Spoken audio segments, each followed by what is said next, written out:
Le mois de janvier, ton chiffre, il s'est écroulé. Le mois de février, t'as galéré, tu galères aussi. Et le mois de mars, ça part pas super. En décembre, c'était pas mal, mais là, t'y arrives pas. Le chiffre diminue beaucoup, t'as moins de clients, moins de commandes, on t'appelle moins souvent. Bref, c'est la déprime dans ton business. Je comprends ça. Je suis passé 1000 fois par cette phase-là. Et je vais t'expliquer un petit peu qu'est-ce que ça peut engendrer en toi et surtout qu'est-ce qu'il faut faire pour dépasser cette phase, se remotiver, y retourner pour faire remonter tout ça. Alors, bien sûr, je parle dans un cadre où tu as déjà fait des ventes, pas quand tu es débutant et que tu n'as jamais fait de vente et que du coup, tu sais même pas si ton business il fonctionne, mais quand tu as déjà un petit peu d'activité depuis un an, 6 mois, un an, 2 ans et que tu as un petit peu des retours un petit peu sur ton business et que tu justement observes ce genre de montée-descente, voilà un petit peu ce qu'il faut faire. Donc moi je m'appelle Rémi, ça fait maintenant plus de 7 ans, ça doit faire maintenant 8 ans que je suis dans mon activité. Donc je vends des instruments de musique exclusivement en ligne, on va dire. Donc mon business il est 100% en ligne, c'est un business physique mais que d'artisanat mais que je mets en ligne et voilà, je parle surtout pour les gens justement qui font des créations artisanales ou des créations artistiques et qui souhaitent avoir un petit peu des éléments pour avancer un petit peu dans leur business artistique, artisanal, de création. C'était beaucoup trop long comme intro. On y va. Alors tout d'abord, quand ton chiffre il commence à faire ça, que ça descend sur un mois, 2 mois, 3 mois, etc., qu'est-ce que ça va engendrer en toi et qu'est-ce qui est complètement naturel de ressentir comme sensation et comme émotion. Tu vas avoir tout simplement de la démotivation, c'est-à-dire que tu vas te dire, bon bah là, je travaille pour rien, je vends rien, je travaille mais il se passe rien, les clients ils sont pas là, là, tu commences à te faire des films, tu commences à écouter BFM machin, personne n'a d'argent, c'est la crise et tout, tu te montes un truc pas possible. En gros, la démotivation elle est totale, t'arriveras jamais rien à vendre, en France il n'y a plus d'argent, etc. Bref, tu connais le truc, c'est ça que ça va engendrer en toi. Euh, Tu commences à te dire ah là là ça marche plus, il faut peut-être que je recherche un mi-temps. Tu es déjà en mode ouais, quelle solution pour abandonner mon business en fait, parce que en fait ça marche pas du tout. Donc ça va engendrer ça et voilà tous les trucs genre ah, la famille elle avait raison de me dire que ça allait pas marcher, tout le monde me dit que c'est la conjoncture machin, en fait c'est vrai, tout ça il va falloir que tu le prennes, que tu le fermes tout ça dans un sac poubelle et que tu jettes tout ça, il faut pas t'occuper de tout ça. Parce que si tu veux trouver des arguments comme quoi en France c'est la galère et qu'il n'y a pas d'argent, tu vas en trouver des milliards. Mais si tu veux que je te donne des arguments comme quoi en France il y a quand même des gens qui ont encore de l'argent, c'est juste que les gens font attention maintenant à où ils mettent leur argent. Mais quand tu vois que la plupart des gens autour de toi, ils ont des smartphones et des iPhone 12, 14, 13, etc. avec des bagnoles plutôt correctes, je peux te dire que de l'argent, il y en a quand même. C'est juste qu'on choisit de le mettre là où on a envie de le mettre et ils n'ont peut-être pas envie de le donner pour tes créations actuellement, pour X ou Y raison, mais en tout cas de l'argent il y en a, donc faut pas se taper un gros flip là-dessus. Ce que ça va engendrer en toi, c'est que tu vas vouloir faire des solutions de court terme. Tu vas vouloir surtout, la première, c'est baisser tes prix. Tu vas te dire, ah je suis trop cher. En fait, ils n'achètent pas parce que je suis trop cher et je vais baisser mes prix. Qu'est-ce qui va se passer? Ça va être totalement contre-productif. Plus tu baisses tes prix, plus les clients se disent ah c'est pas de la super qualité. Et plus ils se disent c'est pas de la super qualité, plus ils se disent bah du coup vu que c'est pas de la super qualité, je vais voir un peu sur Amazon s'il n'y a pas la même chose, etc. Et ils vont le trouver et moins cher. Le but du jeu, c'est que jamais tes clients ne se disent oh c'est de la qualité moyenne ou mauvaise. Et ça passe beaucoup, beaucoup par le prix qui est très psychologique. S'ils pensent que ta qualité elle est moyenne, ils vont beaucoup comparer avec plein d'autres. S'ils pensent que ta qualité elle est exceptionnelle et qu'elle est très haute et que c'est du très haut de gamme et du premium ce que tu proposes comme artisanat, là ils vont avoir un coup de cœur sur toi et effectivement ils vont avoir beaucoup plus tendance à prendre à toi l'artisan professionnel et précis, méticuleux qui aime son métier plutôt que sur Amazon. Donc ne fais pas la guerre avec ceux qui sont pas chers, va plutôt là où il y a de l'espoir, de l'espoir. Là où la stratégie est la meilleure, ce sera dans les prix élevés. J'ai beaucoup galéré à faire cette phrase. J'espère que tu m'as compris. Alors, maintenant, les solutions. Donc ça, c'est tout ce que ça engendre sur toi. Donc la déprime, le machin, je vais prendre un autre travail, la France, il n'y a pas d'argent, je vais baisser mes prix parce que personne n'a d'argent, etc. Ça, tout ça, n'écoute pas tout ça, ne fais surtout pas tout ça. Maintenant, il va falloir que tu analyses froidement un petit peu ce qui se passe. Il ne faut pas penser sur un mois ou sur 2 mois. Les activités professionnelles comme ça, demande à n'importe quel entrepreneur, tu verras qu'il va te dire qu'ils font des très gros mois, des très petits mois. Dans notre mentalité un peu, des fois, d'anciens salariés, etc., on est en mode, voilà, on gagne 1005 par mois, l'autre mois on gagne 1005, 1005, 1005, 1005, tout est régulier. Et si c'est pas régulier, c'est où on est au chômage ou je sais pas quoi. Mais en tout cas, on a toujours cet esprit de régularité. Il ne faut pas penser comme ça. Il faut que tu réfléchisses sur 6 mois. Est-ce que tu as déjà fait des gros résultats? Est-ce que tu as déjà fait des gros résultats, puis des petits résultats, puis encore des gros résultats? Et je suis sûr que ton activité, comme tous ceux qui ont des entreprises, elle fait ça. Donc, quand tu es en bas là, ne commence pas à te faire happer par tout un tas d'émotions qui vont te guider vers la mauvaise voie, genre j'y arriverai pas, je machin, des trucs et tout, je vais tout arrêter et tout et tout. Regarde de l'ensemble et observe que tu as déjà eu des pics, des descentes, des pics, des descentes, et dis-toi que c'est tout à fait normal. Moi, ça fait voilà maintenant plus de 7 ans que je fais ça. Des coups de mou et d'un coup des gros mois juste après, ça m'est arrivé 1000 fois. Donc, ne panique pas, ça va très bien se passer. Tu peux très bien avoir un gros coup de mou et d'un coup un gros mois après. Donc, sois cool. Analyse plutôt sur 6 mois ce qui se passe. Si sur 6 mois, tu vois que ça fait que ça, là, il y a peut-être quelque chose à revoir de plus profond. Mais si tu fais des gros mois, des petits mois, des gros mois, des petits mois, des gros mois, des gros mois, des petits mois, des petits mois, tout ça, c'est normal. Donc, garde la tête froide. Analyse plutôt sur 6 mois ce qui est en train de se passer, 6 mois, 1 an, pour voir un petit peu ce qui se passe dans ton activité. Si tu es juste en train de te faire un coup de flip ou s'il y a une vraie baisse anormale de ton chiffre. Là, je parle surtout dans le cas où on fait des petits mois, d'un coup des gros mois, des petits mois, cette petite déprime, on va dire, passagère. Donc, il faut que tu regardes ça sur 6 mois. Et maintenant, il faut que tu regardes concrètement qu'est-ce qui pêche dans ton business et que tu sais qu'est-ce que tu peux vraiment déterminer clairement qui est un frein dans ton business. Et ce à quoi tu ne voulais pas t'attaquer, ce que tu procrastines et ce que tu sais qui te freine clairement. Donc, tout simplement, est-ce que tu as un site internet ?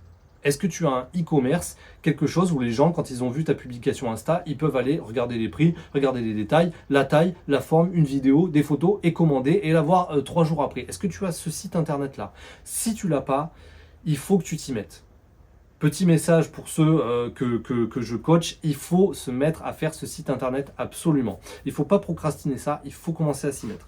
Au passage, d'ailleurs, j'ai fait une formation de plus de 40 minutes sur comment passer ton business de création à un business en ligne. Souvent, on s'évertue à faire des marchés, à se fatiguer sur ces marchés créateurs, ces trucs et tout. Alors que maintenant, il faut passer au business en ligne. Je te donne toute la marche à suivre pour justement que ton business passe à un business en ligne. C'est dans la description, tu cliques et tu auras ta formation gratuite. Donc, si tu sais que tu n'as pas de site, tu sais qu'il faut que tu le fasses, machin, il faut que tu t'y mettes absolument. Tu perds du chiffre à cause de ça. Les réseaux, tu sais que tu n'es pas trop réseau, tu sais que tu n'aimes pas publier, tu sais que tu pêches là-dessus, tu sais que du coup tu perds des ventes parce que tu n'es pas présent sur les réseaux. Du coup, il faut que tu t'attaques au réseau, tu le sais. Fais attention aussi à tes achats, tu sais que tu achètes trop. Alors là, je parle pour tous ceux qui sont, et je pense que c'est la plupart du temps le cas, passionnés par leur travail.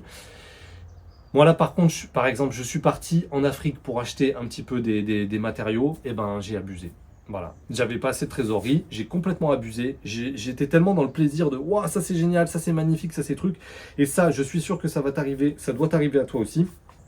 Fais attention avec tes achats. Parce que souvent on se dit, non mais c'est pour le travail, c'est bien, c'est pour le travail, donc j'achète ça, c'est pour le travail. Et en fait, on est en train de se faire kiffer à acheter des matériaux de ouf.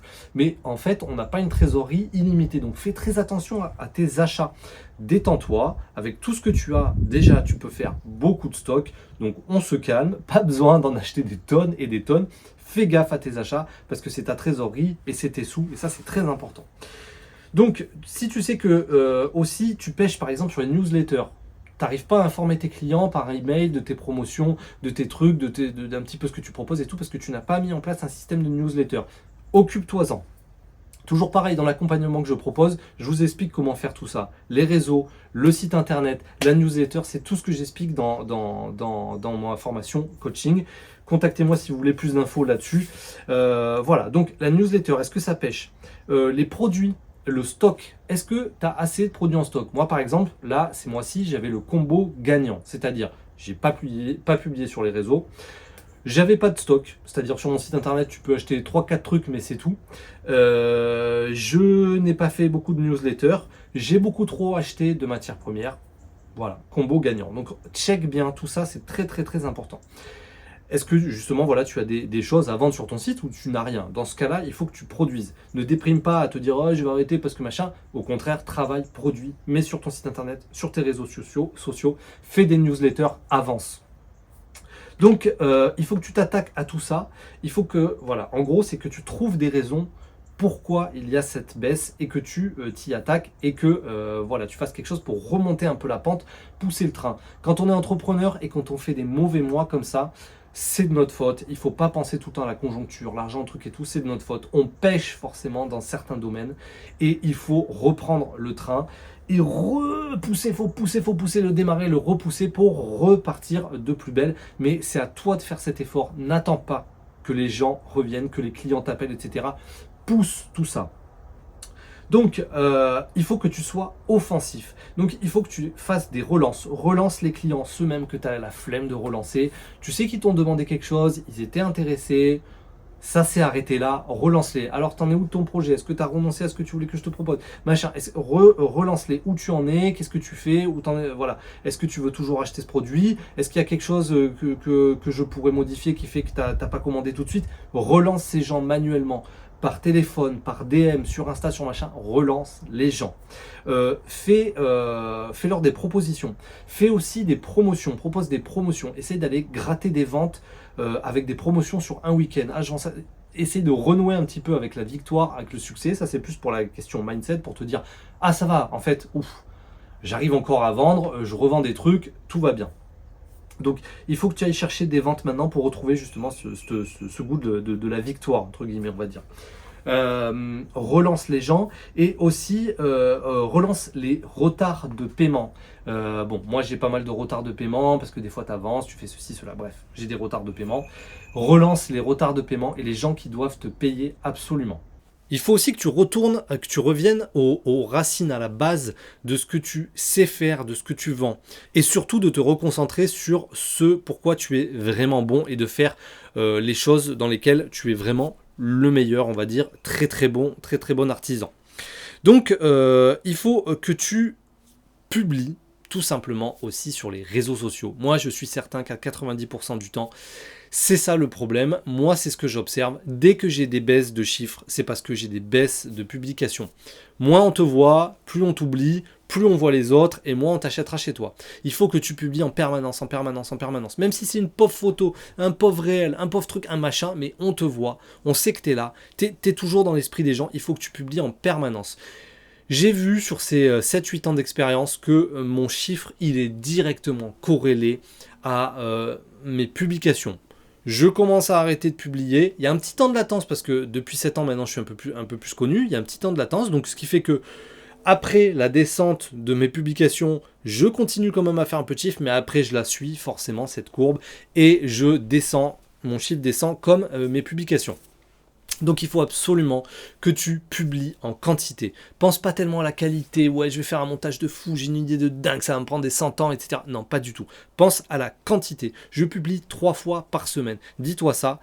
Et au moins, voilà, tu auras fait ce truc-là de publier, c'est très très très important. Quelques petites idées par exemple de publication, là j'ai trouvé ça vite fait pour que ça puisse un petit peu être plus facile pour toi. Fais par exemple des time-lapse, c'est-à-dire un avant-après. Je commence ma création, ça va très vite, je fais plusieurs pans, ça va très vite, je fais plusieurs plans, je fais ça très vite, je mets en accéléré, en x2, et paf, j'arrive au résultat final. Fais par exemple un petit truc style storytelling, où genre, voilà une journée dans ma journée d'entrepreneur, là je vais commencer mon travail, blabla, tu fais un peu de blabla, tu parles comme ça pendant 30 secondes, où tu engages un peu les gens à avoir un petit peu d'empathie pour toi et justement voilà, que tu crées une proximité vis-à-vis de tes clients.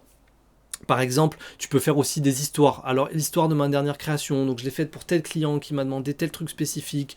Et du coup, je me suis dit qu'il fallait qu'on fasse ça. On en a parlé ensemble, on a vu les machins. Une histoire un peu de ta dernière création. Voilà trois idées un petit peu de publications que tu peux réaliser en courte vidéo. Et bien sûr, des publications photos sur ce que tu fais, ton atelier, tes créations, où est-ce que tu en es, etc. Donc, des publications photos aussi, c'est très important. Voilà un petit peu des éléments, des pistes pour que tu puisses avancer et passer cette phase.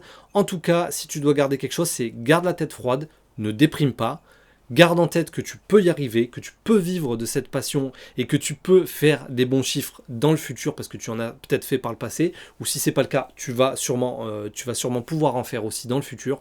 Garde la tête froide, analyse ce que tu fais de mal ou ce que tu ne fais pas justement et travaille là-dessus absolument et va chercher les ventes. Allez, sur ce, je te souhaite une bonne journée, à très bientôt, ciao ciao.